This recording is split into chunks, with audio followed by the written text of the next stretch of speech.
लीला के शरीर की असत्यता का कथन।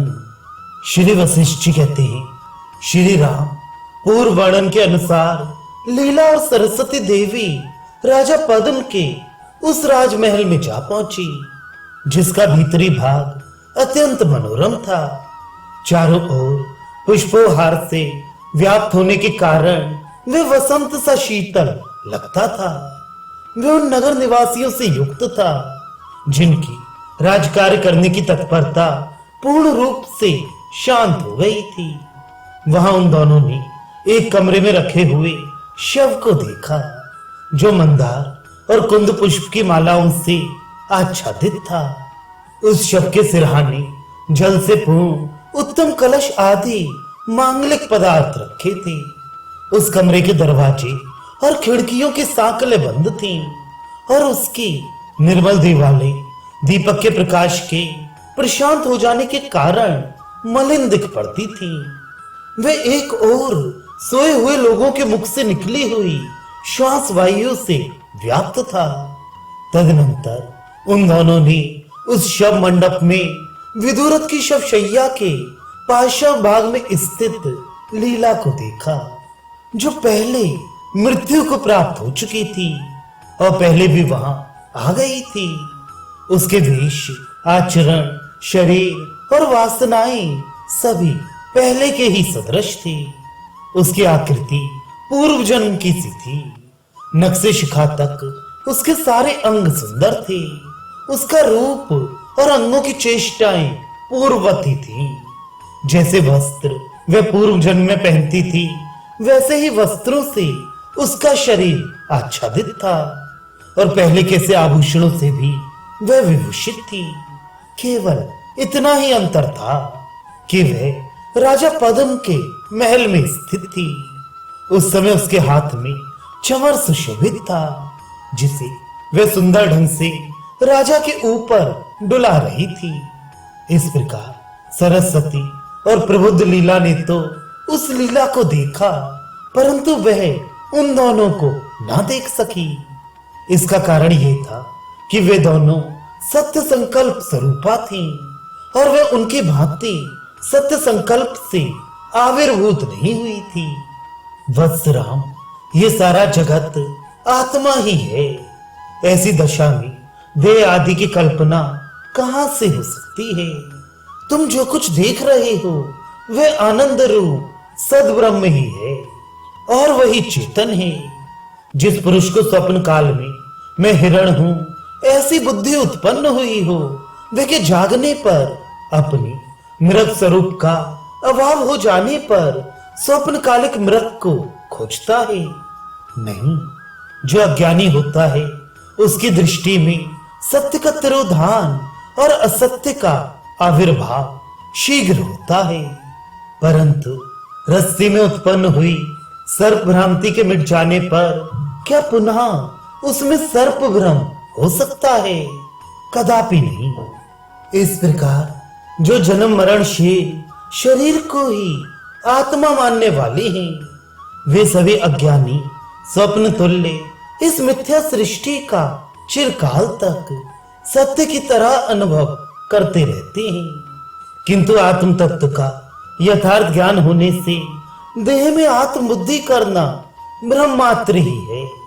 यो उनकी उस भ्रांति का उपशम हो जाता है। ठीक उसी तरह जैसे रस्सी का ज्ञान होने से उसमें उत्पन्न हुई सर्प बुद्धि नष्ट हो जाती है। वस्तुतः तो शरीर क्या था, किसकी सत्ता थी, कहां और किस तरह किसका विनाश हुआ? परमार्थता जो वस्तु थी वही रह गई, केवल अज्ञान मिट गया। जब रस्सी में उत्पन्न हुई सर्प बुद्धि की भांति ये सारी प्रतीति भ्रांति मात्र ही है, तब उसके उत्पन्न होने पर क्या बढ़ गया और नष्ट होने पर क्या नष्ट हुआ? अर्थात उसके आने जाने में कोई हर्ष विषाद नहीं है। श्री राम जी ने पूछा, प्रभावशाली गुरुदेव, पद्म के राजमहल में पूर्व लीला और नूतन लीला का समागम होने के पश्चात जो उस भवन के निवासी थे, वे लीला की सत्य संकल्पता के कारण यदि उसे देखते हैं तो उसके बाद उसे क्या समझते हैं? श्री वशिष्ठ जी ने कहा, राघव, उस समय वे लोग ऐसा जानते हैं कि यहाँ ये दुखिया महारानी खड़ी हैं और उनकी ये कोई दूसरी सखी भी कहीं से आ गई है। जैसे जाग जाने पर, ज्ञान हो जाने से स्वप्न दृष्ट शरीर ना जाने कहां विलीन सा हो जाता है, इसलिए वह असत्य ही है। वही दशा यहाँ इस पांच भौतिक स्थूल शरीर की भी है, अर्थात ज्ञान होने पर इसका भी विनाश होता है। अतः यह भी असत्य ही है। स्वप्न भ्रांति अथवा मन की कल्पना में जो पर्वत आदि पदार्थ उत्पन्न होते हैं, वे सभी बुद्धि वृत्ति के अंदर उसी प्रकार विलीन हो जाते हैं जैसे सारी चेष्टाएं वायु में अंतर्भूत हो जाती हैं। बुद्धि वृत्ति ही स्वप्न आदि पदार्थों की प्रतीत द्वारा पर्याप्त रूप से स्फुरित होती है, परंतु वही स्फुरित न होने पर उस स्वप्न के साथ एकता को प्राप्त होकर तद्रूप हो जाती है। जैसे जल तथा उसका द्रवत्व अथवा वायु और उसकी गति दो नहीं है, उसी प्रकार बुद्धि वृत्ति और स्वाप्निक पदार्थों में कभी भेद नहीं पाया जाता। उनमें जो भेद सा प्रतीत होता है वही सबसे बढ़कर अज्ञान है। वही संसार कहा गया है और वह संसार मिथ्या ज्ञान रूप ही है। सहकारी कारणों का अभाव होने पर भी स्वप्न काल में बुद्धि वृत्ति और स्वप्न दृष्ट पदार्थों का भेद निरर्थक ही है।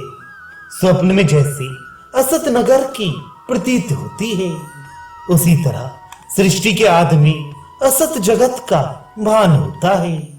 अतः जैसे स्वप्न असत है, वैसे ही जागृत भी असत है, इसमें संशय नहीं है। जैसे जाग जाने पर स्वप्न दृष्ट पर्वत का तत्काल ही अभाव हो जाता है, उसी प्रकार तत्व ज्ञान होने पर इस पांच भौतिक संसार का श्रवण मनन निधिध्यासन आदि क्रम से अथवा ईश्वर अनुकंपा से अभाव हो जाता है। ये सृष्टियां मिथ्या दृष्टियां ही हैं, क्योंकि ये मोह दृष्टियां हैं, अर्थात अज्ञान से इनका दर्शन होता है। जो माया रूप से प्रतीत होने वाले केवल संसार की भ्रांति हैं और जो स्वप्न की अनुभूतियां हैं, वे सभी अर्थ शून्य हैं। भ्रम से जड़ संसार का दर्शन करने वाले पुरुष के मरणांत काल में स्वप्न अनुभूति सदृश जो ये सृष्टि के प्रत्यक्ष प्रतीतियां हैं, वे सबकी सब यद्यपि आतिवाहिक शरीर में प्रविष्ट हो चुकी हैं, तथापि भ्रमवश मृत तृष्णा की नदी के प्रवाह की भांति मिथ्या प्रकट हुई सी प्रतीत होती हैं। वास्तव में तो वे मन के अंदर ही हैं। इसी बीच में सरस्वती देवी ने मन की चेष्टा के समान विदुरथ की जीवात्मा को अपने सत्य संकल्प से पुनः शीघ्र ही अवरुद्ध कर दिया।